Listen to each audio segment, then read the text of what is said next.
on? Mic check. Yes? Okay, perfect. All right, guys, super excited today because from our last panel, we talked about venture capital, how to fundraise, and how to get your company off the ground.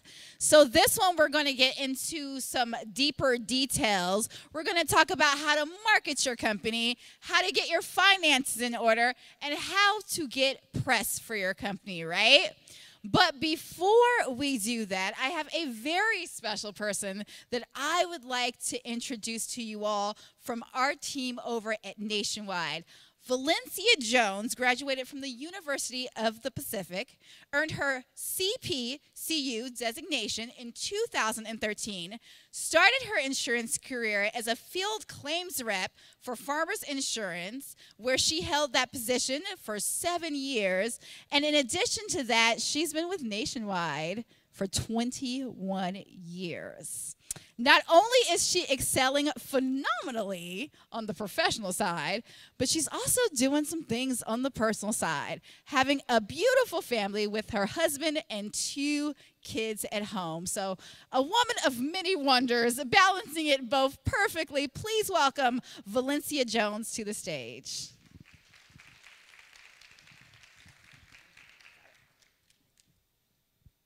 Thank you, Sequoia. Good afternoon. I'm Valencia Jones, Sales Associate Vice President at Nationwide. We welcome you to Nationwide's signature session, where we'll discuss key ways to leverage technology to protect and grow your business. We've assembled some of today's financial and leading business experts that will give you tangible tips that will take your brand to the next level.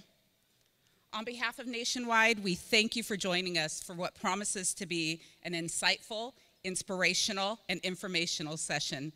Say that 3 times. We're extremely grateful to partner with Black Enterprise because it gives us an opportunity to make meaningful connections with entrepreneurs, suppliers, and professionals who, like us, are dedicated to their businesses and the customers that we serve. Since Nationwide first opened its doors in 1926, our members have been at the heart of everything we do. This is demonstrated in many ways.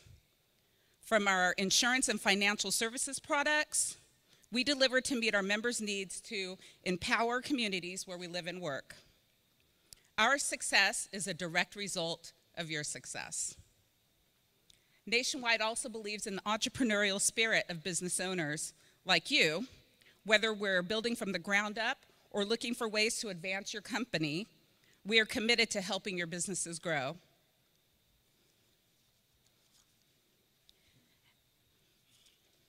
My apologies. Our new Business Solutions Center website is dedicated to providing informational and actionable items on complex business topics, including financial forecasting, how to maximize social media to grow your business, and so much more. Come by and visit our booth where you can learn more about our products. And now for the part you've all been waiting for. We're excited to have a panel of experts who will help you grow and protect your business. While you're here with us today, please make sure to take a moment to fill out the cards on your seat, where you'll have an opportunity to win a $200 bank card at the end of this session. So let's dive right in. We're going to have Sequoia Blodgett come back up. She's the Associate Technology Editor for Black Enterprise. Thank you.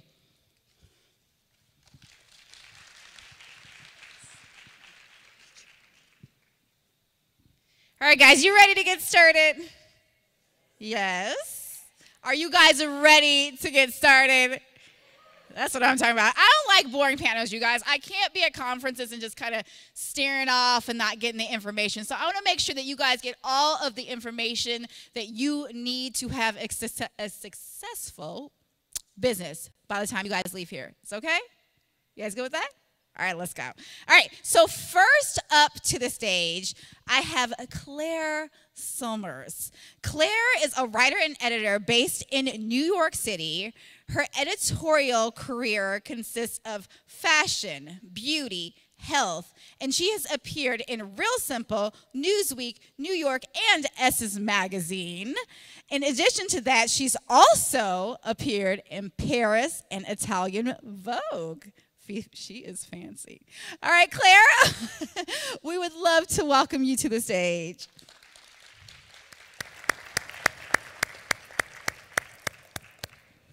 All right, and next up, we have Everette Taylor. Everette is a 4-time entrepreneur, marketing executive, public speaker, and writer. He currently serves as the VP of Marketing for Skurt, the mobility company which delivers cars on demand at the tap of a button. I will be using that service.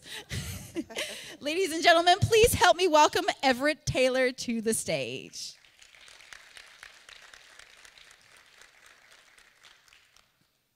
And last but not least, we have LaShonda Johnson. LaShonda is the founder of HHOF. She brings 26 years of financial expertise in education and services, entrepreneurship, corporate management, training, development, and everything else you could ever need for your financial life. She is the founder of the Housewives of Finances. And she will be dropping some jewels on you guys as to how to get your finances in order. Ladies and gentlemen, please help me welcome LaShonda Johnson to the stage.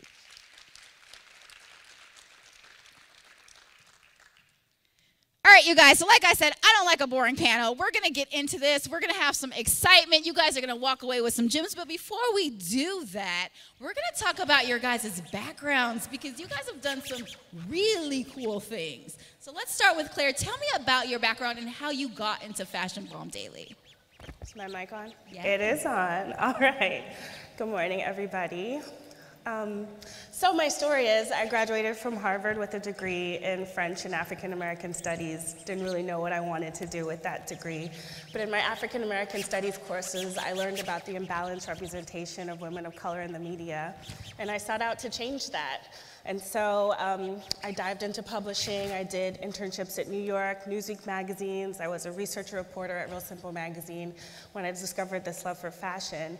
And kept looking around to try to get into different fashion magazines and kept hearing no, no, no. And so because I couldn't get a seat at the table, I decided to create my own table, which was Fashion Bomb Daily. I started it in 2006, and we highlight all the beauty of diversity of different types of women. I feel that the fashion world tends to focus on the 1%, and we embrace the 99%. So we've been around for over 10 years. We have 1.1 million followers on Instagram. All of you should follow us on Instagram at Fashion Bomb Daily. Please do. And we continue to grow. So it started off as a hobby, and now it is my full-time job. Love it. And speaking of following you guys, if you guys are going to tweet, Instagram, Snapchat, Facebook, whatever you're going to do, make sure you hashtag that BE Summit. So I'll just roll that right on in there so we don't forget that. So moving forward, going on to Everette, you've got a lot of things going on, like business-wise. So tell us a little bit about your background, how you came about starting your multiple companies and then getting involved with Skurt. Yeah, is this on? Can y'all hear me? No. No. Maybe it's not turned on. Let me see. Do you want to borrow mine? Oh, Everette. yeah, there you go. Hello? No? Here, Everette, just take it. I'll take it. Look, they don't have me up there. They don't have me on the website. Don't nobody know who I am. What's up, everybody? My name is Everette Taylor. Give you a little bit background on myself. I'm originally from Richmond, Virginia. Very proud of that, South Side. And when I was 17 years old, I was actually homeless. And believe it or not, you know, this is back in 2006, 2007. I never really had access to a computer.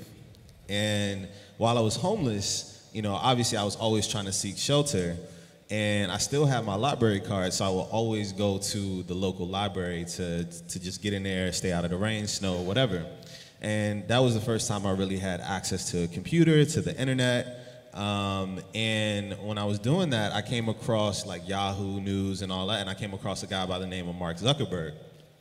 And I was like, how is this like corny white boy, like 22, 23 years old, worth millions of dollars? And, you know, growing up in the hood, I thought like the only way to get out was like by hooping or rapping, and my bars are trash. So, you know, I didn't really have that outlet to really get out, and I saw technology as that thing for me personally.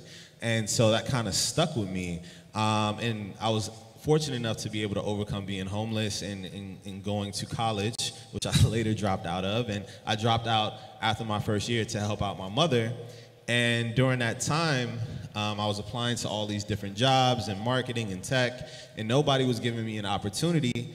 And I couldn't really figure out why, because prior to that, I had like 5 or 6 years of work experience. And so as a marketer, I A/B tested that, and I actually created a fake LinkedIn with a white guy. I don't know what his name was. I can't remember, Billy or something like that. And I sent it out to 10 companies that didn't respond back to me, and 7 out of those 10 companies responded back to me.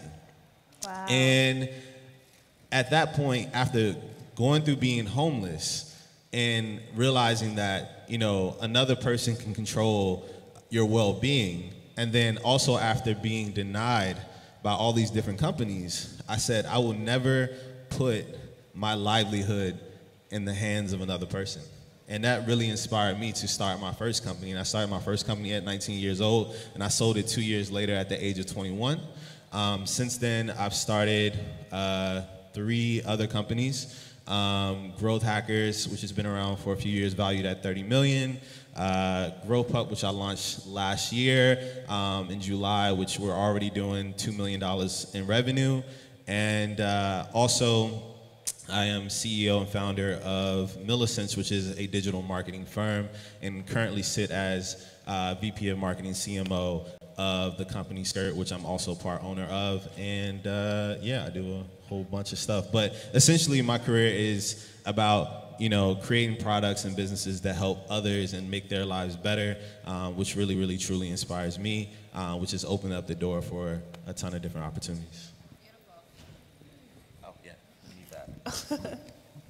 And LaShonda, tell me about your finance background. 26 years is a long time. So tell me about how you got involved and why you decided to start your company. Okay, I don't know if mine is on either. All right, audio? You're good. Okay. I think I'm good now. Hello, everybody. I'm very excited to be able to be here and share with you guys. Well, actually, my background consists of a lot of things. I started out in corporate America like most people do. I spent about 16 years there, and I was a part of companies where I would help them to build their sales force and also help them to be able to generate revenue. And I was a part of companies that would continue to be acquired. And so I just got sick of it. And one day I decided, you know what, I'm going to take all of my 401k money, I'm going to start my own company. And that's what I did. I can remember even making that decision, being at the boardroom, being in our managers or executives meeting and saying that I'm going to resign, and people laughing at me. And so that day I said, you know, no matter what, I'm never going to come back here. But I just made it a point to start pursuing something for myself. So I started my own company, which was a distribution company, distributing capital medical equipment to physicians and private physicians and hospitals. And I did that successfully for 10 years, managed several other, pretty much about 50 other men who distributed capital medical equipment.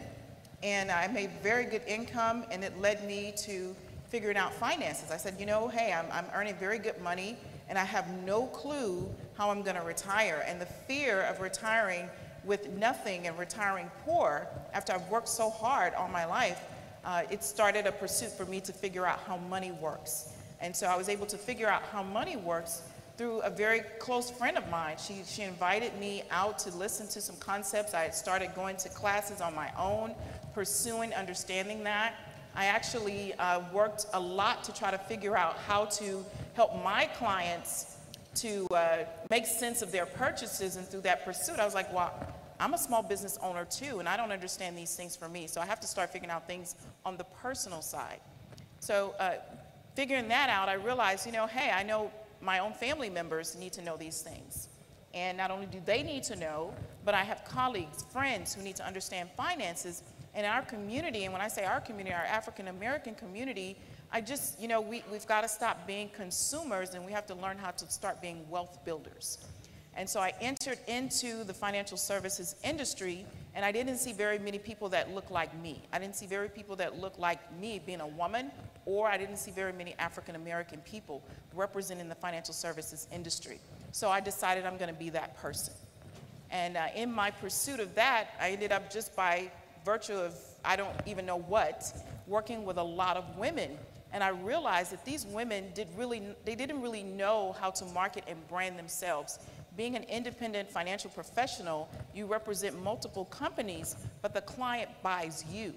And they didn't realize how to really sell themselves or how to brand and market themselves. So my business partner, Tony Sanders, and I, we created Houston Housewives of Finance. And so we've been able to expand to 9 cities, and we have 5 other brands that we're working with. So we want to be able to bring financial education to people in the way that they receive it. Millennials don't receive information like Generation X. Baby boomers don't receive information like Generation X and millennials. People need to have support to plan for college. People need to have support to plan for retirement. People need to understand exactly how men have to deal with issues surrounding money. So we have a men and money label. So we have many things that we want to reach everybody in every different market from. Beautiful. So that's all in dandy. You guys are talking about your successes, but what about those times where you guys got to the point where you were like, this may not work? Let's talk about that. So we'll start at Claire. Where was that moment where you were like, I could almost give up? And then how did you get yourself out of that? I think as an entrepreneur, you always are going to experience those emotions. It's like a roller coaster. I think what happened for us, I started off in print magazines, and then I went to digital. And then there was a point around, I'd say 2014, 2015, where people were transitioning over to Instagram. And so now most of our reporting goes straight to Instagram, and then we report on the site afterwards because our customers, our readers, were not on the site. And so I think it's always important with tech, as things continue to evolve and as new apps come up and increase in popularity, to go where the customers are.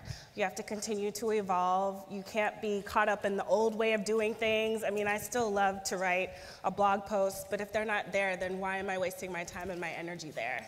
So for me, it's just a process of learning, going with the trends, keeping my finger on the pulse, and Snapchat's next, and then after Snapchat, it'll be virtual reality. It'll be, everybody can be in each other's kitchen every day. So, I think just always being open to new advances in technology and being an early adopter to those, not being afraid to try it out. Love that. Everett? All right.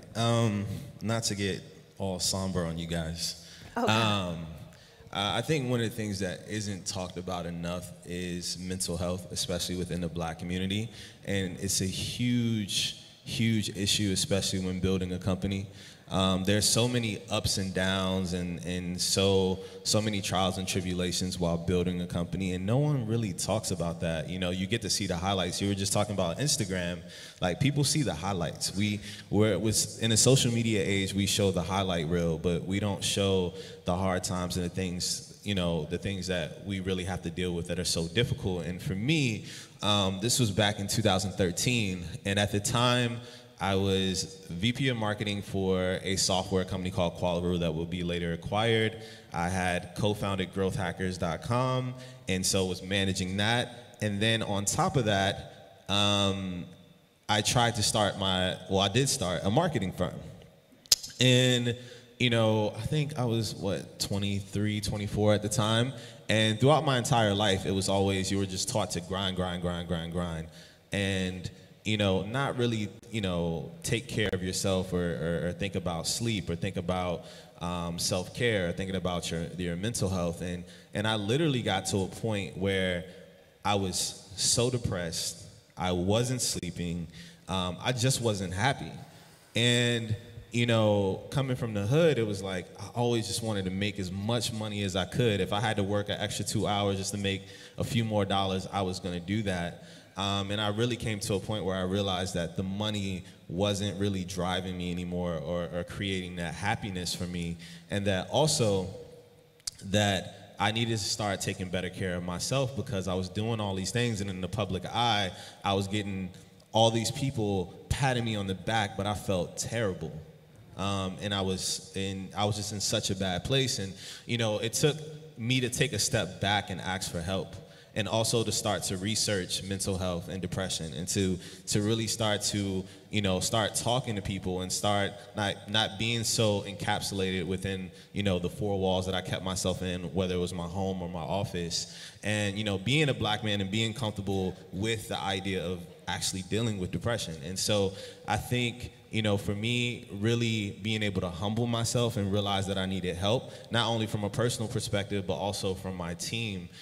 You know, I was trying to run a marketing firm with, like, I think we had like 20-some clients at that time by myself, you know, with 2 other jobs. And so really taking a step back and realizing when to ask for help and when to seek help was a major thing for me. So. Awesome. And then LaShonda, how did you deal with that? Wow, which time? Well, for me, in my business, I chose to take the route of a certified financial educator versus a certified financial planner. A certified financial planner is fee-for-service, money-based management. So a certified financial educator, basically you're doing a lot of benevolent work. And so my passion was to be able to reach our African American community, because we're labeled, you know, the top consumer. We buy, but we don't save, we don't build legacies, we don't, you know, I can't tell you how many of our people I talk to that they don't care to leave anything for their children or the next generation. And so that little thing right there is one of the things that I said, man, you know, why am I bending over backwards to help a community of people who don't really want anything? So that was very disturbing for me. And I realized, you know, I just have to talk to more people, I have to deal with more people, and I'll be able to uncover those who really want something. And it was, those kinds of things was very frustrating for me in our community, because I deal with a lot of communities. And I really, really want to see our community raise up financially. And so it's a challenge. And I would say if anything challenges me the most, it's just the challenges that we have in our own personal community. And so many times I said, you know, maybe I shouldn't, maybe this is, hey, I left a very prosperous business to come into this industry and to help, to be a person that wanted to pursue helping others to have financial freedom, which a lot of us feel like we will never be able to attain. And so that is the thing that questions me going back every day. I can make a very good income doing what I was doing before, and I got rid of everything, sold my house, got rid of everything just to pursue a new career and do something different. And so I said, I can't believe that I've done all of that and then I'm not being received well in my own community. That was very frustrating for me. But I did decide, you know, I'm not going to walk over dollars to make pennies. So I'm going to make this work, I'm going to fight it out, and I will see our people prosper in our community financially. Awesome. I love that story. All right, guys, so we're going to talk a little bit about brand, because I think that's a universal truth for everybody in this room, whatever business you're working on, whether it's a venture-backable business, it's a small business, it's a personal brand. So let's dive into that. On the brand side, starting with Claire, you said that you had, you know, the print to going to digital, then going to Instagram. What do you think the largest tip that you can leave in terms of establishing a brand that if Instagram goes away, you said Snapchat. If Snapchat goes away, you bounce to VR. How do you establish that brand so you're able to move along like that? I think it's important for any brand to diversify, have as many different types of products and ways to experience your brand as possible. So we have events, they're called Cocktails with Claire. We bring in panels, people can learn about how to break into the fashion industry, learn how to be a stylist or a makeup artist or a photographer. So we have events, we do exclusive editorials, we do videos. So I think, and now we have products. I wrote a book Hopefully it's arrived by this time.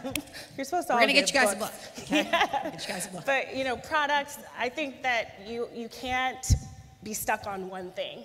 You always have to kind of think about what's next. You have to have that hustle spirit and think about the many different ways you can bring in revenue.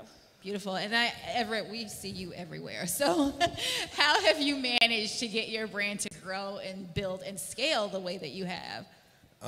Well, first of all, don't worry about my brand. Let's talk about your company's brands real quick.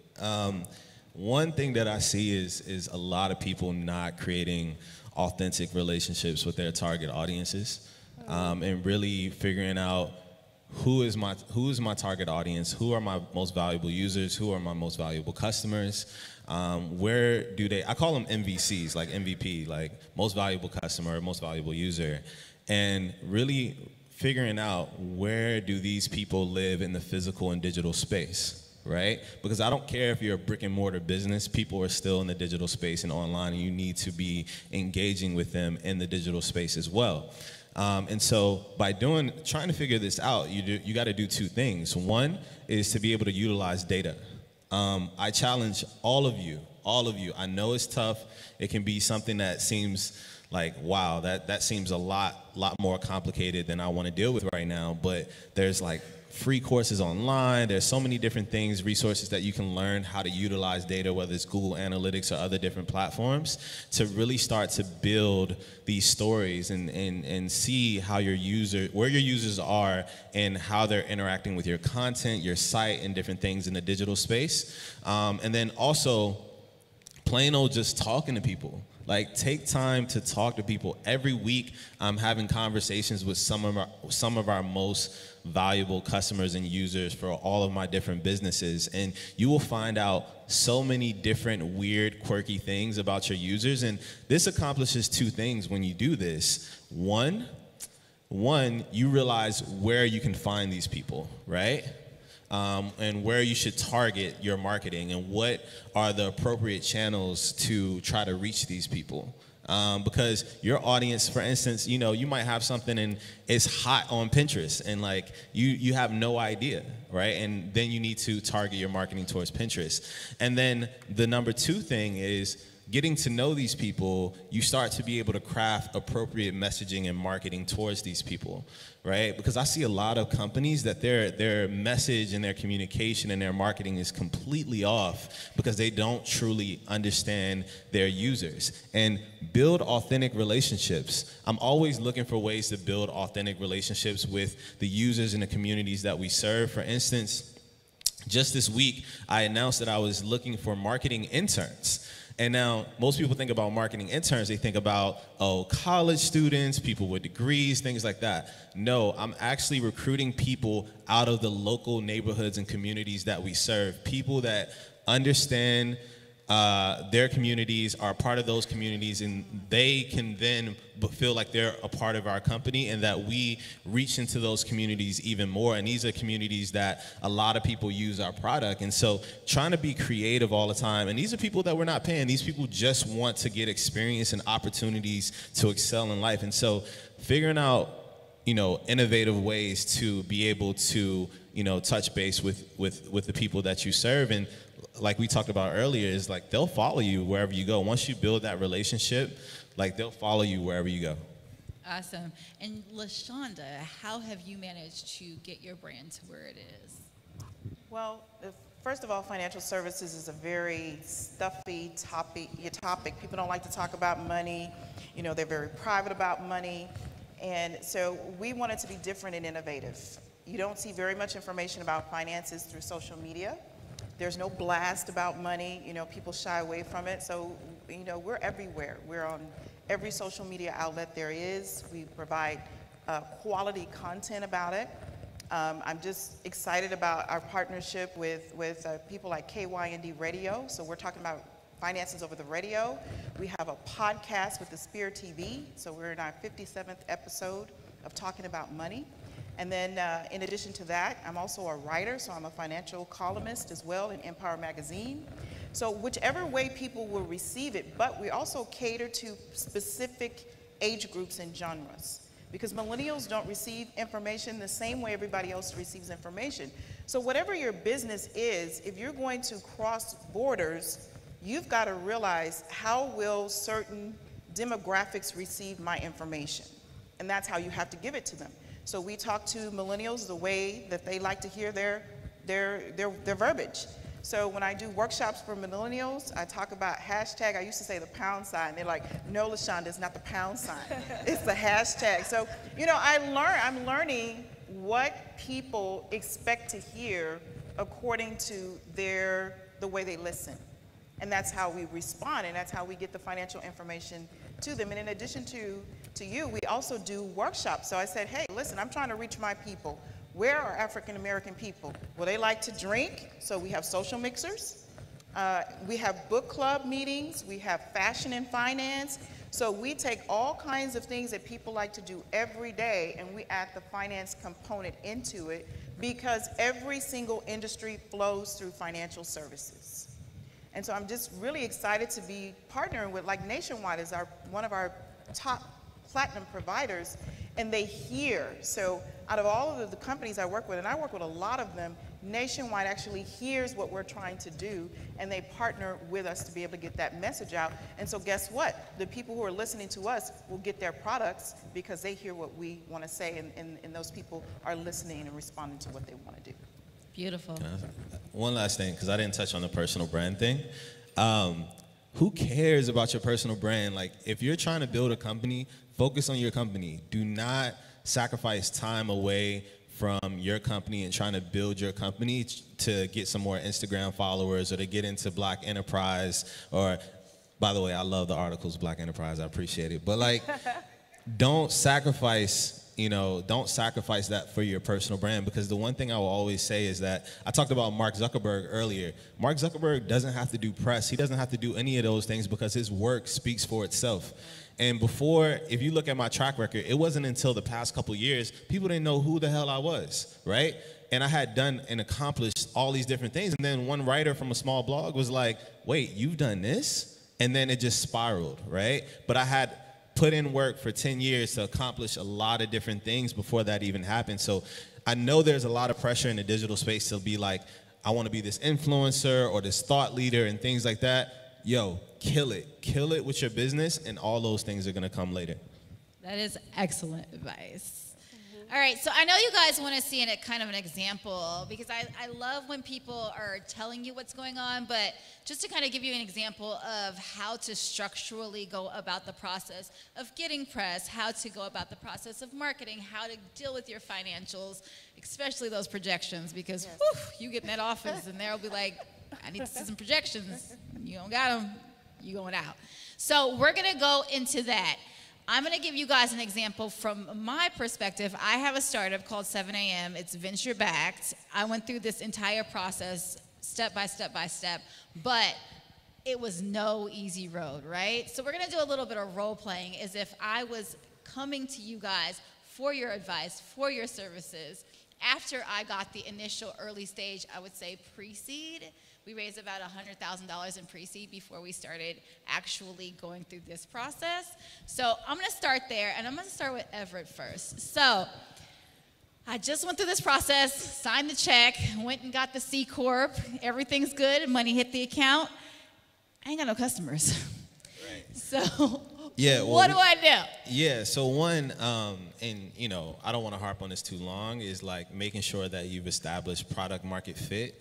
A lot of companies, especially early stage companies, are such in a rush to, you know, acquire customers. But the problem is if you don't have product market fit, and product market fit is having a product that people actually want and there being an actual audience for that product, you're just going to have a leaky bucket. Who cares if you acquire 10,000 users, you know, for your new app if they're all going to bounce in a couple of days, right? You want to create a product that's sticky and that people are going to actually come back to.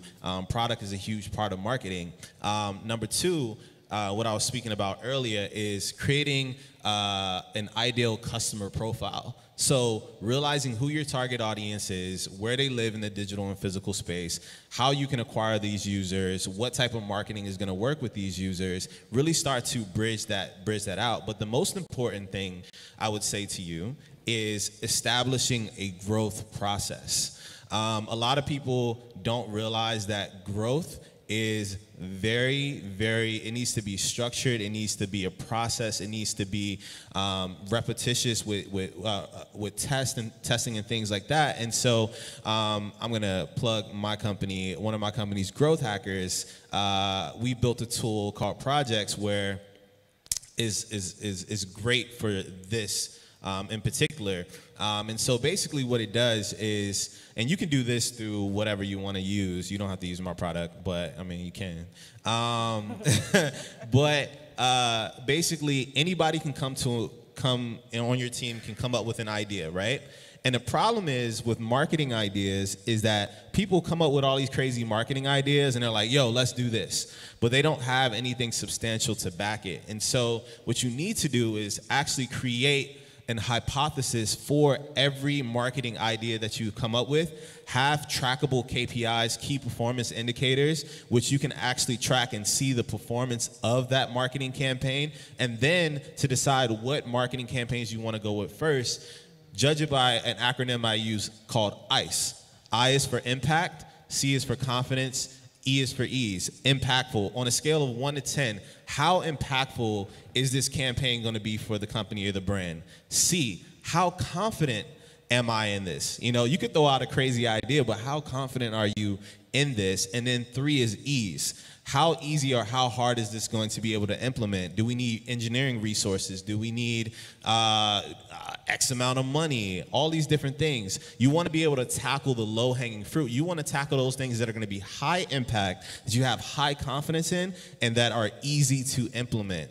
Don't spend time on trying to implement things that is going to take a lot of time, because when you're a startup in a small business, like, time is of the essence, right? And the one thing that I see with a lot of people is, like, for instance, you know, they're killing it with SEO, Google. They're getting a lot of leads with that, but they see that on social media, they're not getting a lot of, you know, link clicks and things like that. And so what they'll do is like, oh, we got to, you know, revert our attention to that. No, double down on the SEO, double down on the things that work for you first. Make sure that you tap that out before you start moving on to different channels. And then the last thing that I would say, I know I'm talking a lot, is building the right team, especially when it comes to marketing, and that growth needs to be a mindset throughout the entire company. Number one, you need people that are data and impact driven. That means people that can look at data, analyze data, and be creative about that data for the things that you need to do from a marketing perspective.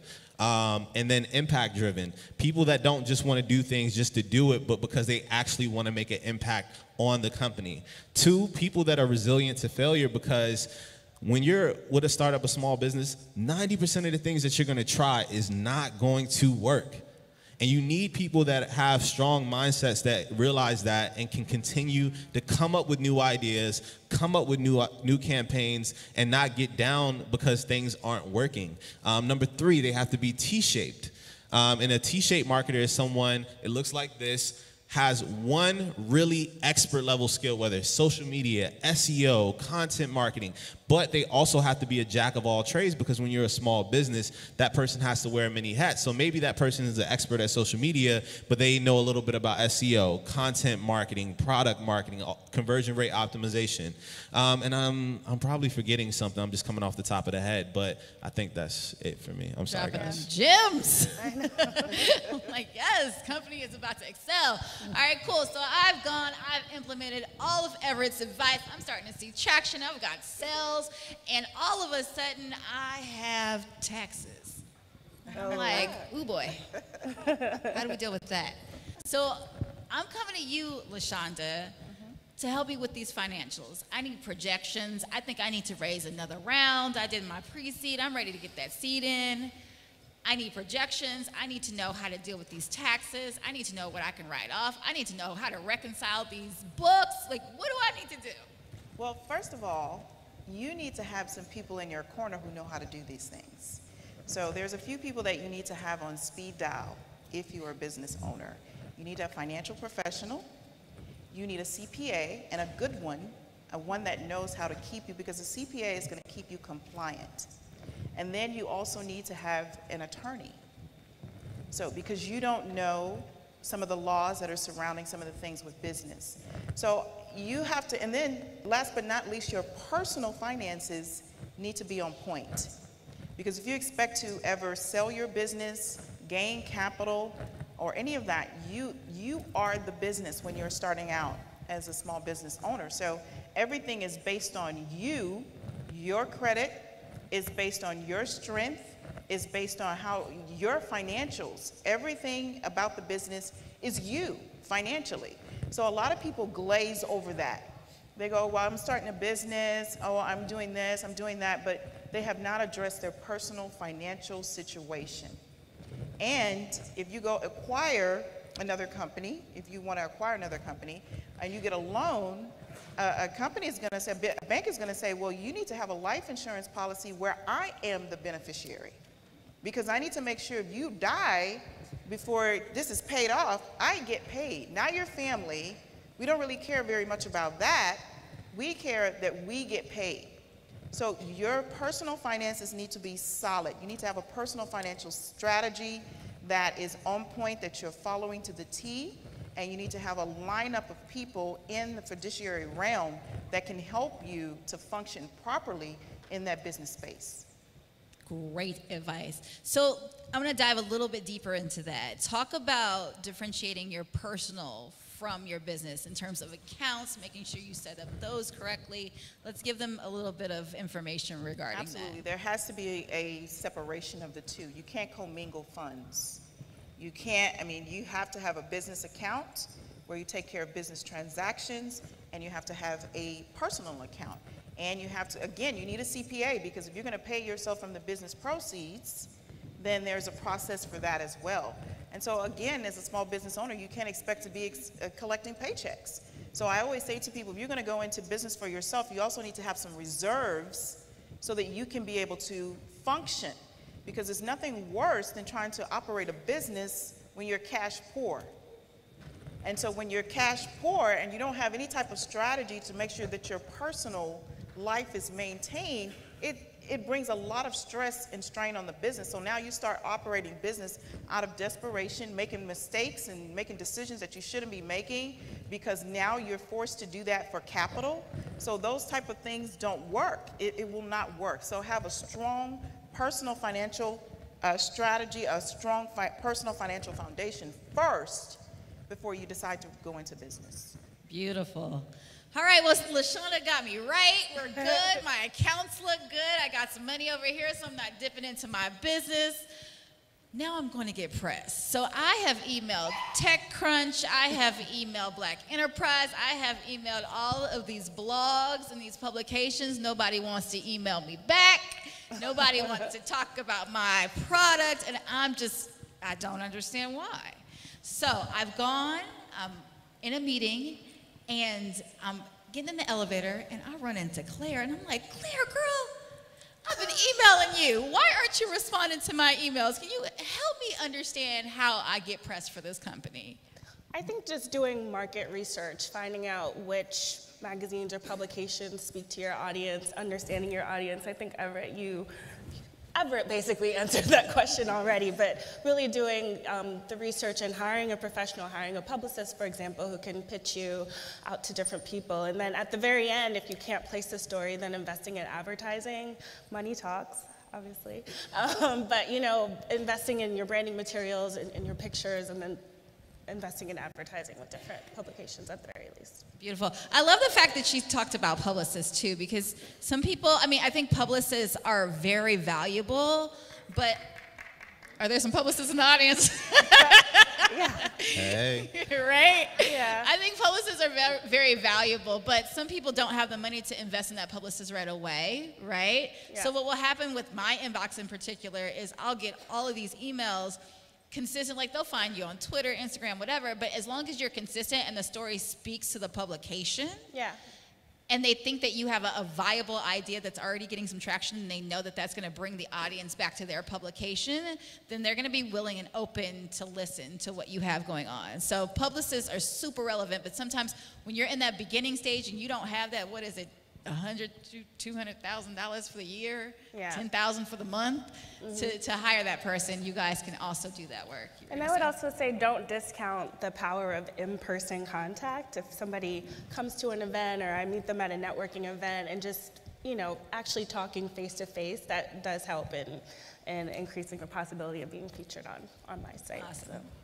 Yeah, I know I'm talking a lot, but I do want to make this one last point, is that don't feel like it's a failure when you can't get into a black enterprise, when you can't get in a Forbes and things like that. Start small and build. There's so many niche blogs and like different smaller websites that have really, really engaged audiences that are consistently looking for new content, right? And if you're understanding your target audience and you're starting to find these websites, these blogs, these publications that most people may not be checking for, but they might have 10,000 readers that are dedicated every month on every word that blogger says. Start to reach out to these people and get on their radar, and so that when you do go to a black enterprise, you're like, look, I've had X amount of articles and all these different websites and different things like that, and they have something tangible that they can read, and they're like, whoa, you guys did X amount of sales and it's here and I can see that and it feels real. It feels realer than you saying, hey, we had X amount of sales in an email. When they see that someone else wrote it, even if it's a smaller publication, it'll help you get into these bigger publications. So start small, build small podcasts, small blogs, websites, you know, and that'll escalate really, really fast. Great advice, guys. I'm winning. All right, so let's jump into some Q&A. Do you guys have some questions? Perfect. If you do, go ahead and line up to these two mics right here.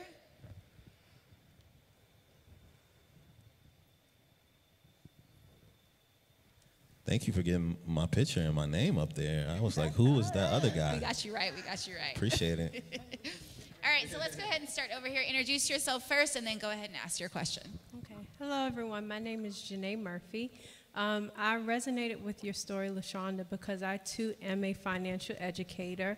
I deal in the space in preparing people financially for home ownership.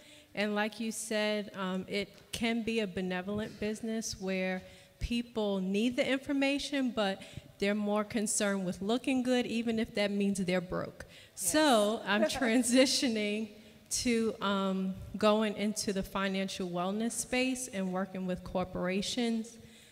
Based on your experience, what are some ways to actually do that and have those conversations? Well, first of all, financial education is very important. So if you're dealing with corporate, they have to abide by the ERISA Act. You know, they have to be able to provide information to their employees. And most HR people are not financial people. They can tell you, you can sign this piece of paper for your 401k contribution, but they cannot explain that contribution to you. So if you're going to go to the corporate space, then you have to add value in the corporate space, and that's through financial education. Awesome. Thank you. Hi, I'm Dr. Devin Miles. I own a business called It's Time Natural Health. And as I'm building this business, there are people who reach out to me and I reach out to them in terms of creating partnerships for me to grow the business. So an example of that is that I market myself as someone who is willing to do public speaking when it comes to holistic medicine. And I did that over LinkedIn recently, and an organization got back to me asking me to speak in London. The issue that I had with that was when it came to me corresponding with them, it's very hard for me to get in touch with them over the phone. This is me going to another country. I want to have some sort of contact. And it's hard to understand how to gauge when to have trust with someone when all they want to do is electronically communicate with me versus being able to actually have a conversation with me. Sometimes I will call people and they'll text me back. If I want to text you, I'm going to text you. And if I want to only text you, then that's all I want from you. If I call you, that means I want to talk to you. So how do I gauge when to back off on that versus having trust in how they're communicating to me? Should I start? All right, cool. All right. I'm trying to give everybody else a chance to speak. So I always try to meet people like halfway, and one thing I realize is that everyone's different. Like for a lot of people that are introverted, have a really hard time communicating, text and email has worked wonders for them, and I try to understand that, but also figure out ways where you guys can potentially communicate. Maybe you can't hop on the phone because they're in London, but say, hey, can we do a Google Hangout? You don't even have to get on video. Or can we do a Skype call where it's just a Skype phone call? Try to figure out alternative ways to do that, but also be able to explain, like, be transparent and explain your concern and communicate your concern in a respectful way to say, hey, I'm flying all the way here to London. I would love to be able to communicate with you guys with some last minute details and some concerns that I have. It means a lot to me. And if they truly care enough about you to bring you over to another country, they should be able to take a few minutes out of their day to be able to communicate. You just got to be able to let them know that. And the one thing that I see, especially with minorities and women, is that we feel like sometimes we can't speak up and say the things that we really, really want to say, right? And you can't hold that. You can't hold back. You got to be able to speak up for yourself, because you never know what's going to happen. Whether it's like, hey, we're going to pay you $2,000 to speak, and you know your speaker fee is $5,000. Speak up. I need to talk to you on the phone. This really matters to me. Speak up, right? Always speak up for yourself, no matter what. Can I piggyback on that too? I was going to say that I agree 100%. You have to be able to set the tone, and you need to set the standard too. So if that's what you require, then you have to be able to say that. And you also have to be willing to walk away if they don't meet your standard. Thank you. Awesome. Hello, how are you doing? My name is Anderson Pruitt. I'm the owner of a company called Pruitt Solutions, basically a technology consulting company. And first of all, great panel. Like, I've loved everything about it. It's been really helpful and I think useful information. My question was specifically for Everette. So I really enjoyed your story and, like, hearing about kind of how you got to where you are. I do a lot of work in the area of, like, STEM education, so science, technology, engineering, math. I work with kids and students and all those kind of things. One of the things that I'm really have an interest in, I work with a lot of people about, is finding ways to get kids to embrace technology and science and things, and showing them, like, the different avenues to use that as a way to get out of whatever situation they have or to find other opportunities. I guess, what is some advice that you would have on different ways to engage, not only youth, but, older people too, because I think there's a lot of things that a wide range of people can use, but what's some advice you may have on, like, how to engage more people into looking at technology and not being so scared of it, or the internet, whatever, like how to really kind of get them more engaged, especially in our community, and, like, Black people. Yeah, that's a great question. I'm not sure if you heard of Urban TXT, but it's a great organization. It's Los Angeles based. I'm heavily involved with them, and essentially what they do is they go to South Central Los Angeles and they get Black and brown boys and get them out of the hood and be able to teach them how to code and how to use technology, right? And I think two things that I will say. One is be able to show them ways that they can utilize technology to impact their local communities and impact their personal lives. One of the cool things about this particular organization is that the kids that come into these cohorts, they're coding and working on solving their community's problems. They're not going to work at, like, a Twilio or some random software company where they're learning. They're learning through actually actively engaging in their community. And then that gives them a feeling of, like, oh, people in their community are like, wow, you did this, wow, you did that. I think that's really, really important to show them how they can actually directly impact the things that are important to them.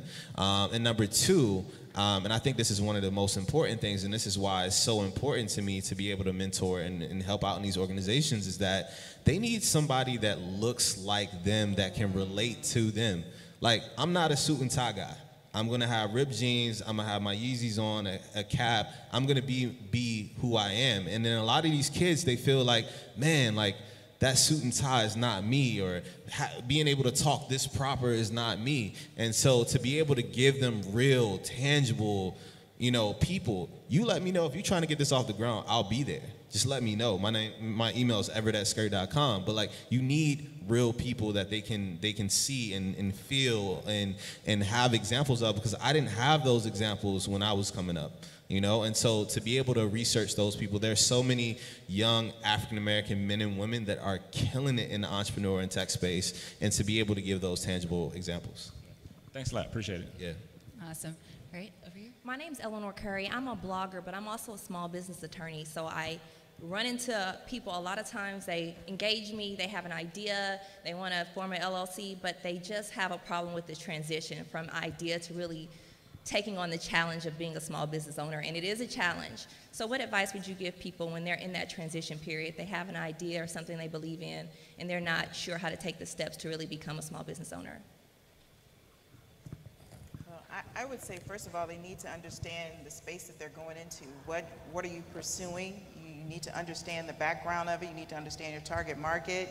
You need to understand all that there is to understand in order to start that business up. You know, I like yesterday in the session that we had with Sylvester Turner, you know, you need to come correct, you know, because it's more than a notion just to start a business. You have to carry that through. And so it's nothing worse than starting something you can't finish. So you need to understand what you're walking into, and you need to be prepared to be able to take that journey, because it is a journey. I think also hiring the right people. You said this earlier, but you know, a CPA, accountant, lawyer, bookkeeper, all these things are so important. And there's something I didn't personally have when I first started, and it's really hard to correct for mistakes after the fact. So not getting like a CPA who works out of their basement, but maybe like, you know, actually investing in somebody who knows what they're doing so that you set up the proper foundation so that you can grow. Thank you. Awesome.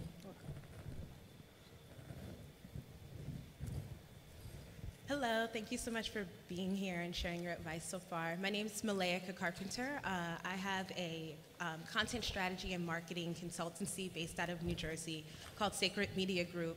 And I find that when I'm consulting, I'm able to come in, get meetings with people, identify what their problems are, offer a solution to them that they feel good about, get to that point where I'm grinding out what's our scope of work, send it over to them, say signature, first check, and then I'm like, where did you go? So I'm curious, you know, for myself, it's been about maybe am I setting the right pricing? Am I targeting the right person who's actually really like a hot lead or whatever it is? So I'm curious to sort of ask you a question around how do you go about setting the right pricing in a way that closes the deal, but also puts money in your pocket so that you can continue to grow as a business. All right. So what you just told me, you already doing too much for them for free, straight up. You really need to optimize your sales funnel and figure out at what points can you identify whether someone is a valuable customer or not, or someone is real or not. Like, you know, for Millicent's, we do, which is my marketing firm, we do 15-minute phone screenings. Like, after a 15-minute phone screening, if you're not ready to, and maybe we'll do a little bit more diligence, but after a 15-minute phone screening, if you're not ready to put pen to paper, then I'm not trying to work with you. I'm not trying to waste my time. And so you need to figure out what, you know, and obviously I realize that I'm in a privileged position. It's my organization is a little bit older and I have my name attached to it. But you need to realize what your sales funnel looks like and what are those identifying behaviors to be like, gotta keep away from this person. Oh, okay, that's the real deal. And so for me, it's 15-minute phone screenings, a couple emails, and then after that, no, I'm not gonna put this whole strategy together. They need to pay you. Don't give them strategy, that's free, like no. Make sure that they're paying you for your time and you understand your work. And I just wanted to add that in business, we get excited about having a potential client. This is where I want to get back to your personal finances. So if you have reserves that can carry you, then you don't have to give away things. So now you can set your price, stick to it, because it's not like, oh, I have to have this client in order to make sure that I make the rent on the building that I'm in, my own personal so sometimes because we don't have our financial reserves set, we make decisions based on, I just need to make some money, I need to make some money, I need to make some money. But if you have the right reserves, then you can survive and you don't have to give away your business in hopes of getting a client. And in terms of pricing, things are worth what someone is willing to pay. Always remember that. And so what I do is that I have a price that I'm going to pitch them at, right? A price and then I have like a basement price that I know no matter what, because of my values and how much I respect my time and my employees, I will not go below, even if it's $2 below, right? I will not go below that because your time is so, so important. Thank you so much. Yeah, no problem. Perfect. Well, awesome, guys. This was an amazing panel. Thank you guys so much. If you guys have any further questions, we actually have to go ahead and wrap it up, but you guys can talk to them after. Before we go ahead and head out, though, I want to just send off my closing remarks to Nationwide. Thank you guys so much for being here. I'm going to bring them back up to the stage. In addition to that, I also want to say that make sure you check out that Nationwide resource toolkit, because there are so many great resources that you guys can delve into for your company. So we're going to go ahead and let these guys go. And I'm going to bring my amazing Valencia Jones back up.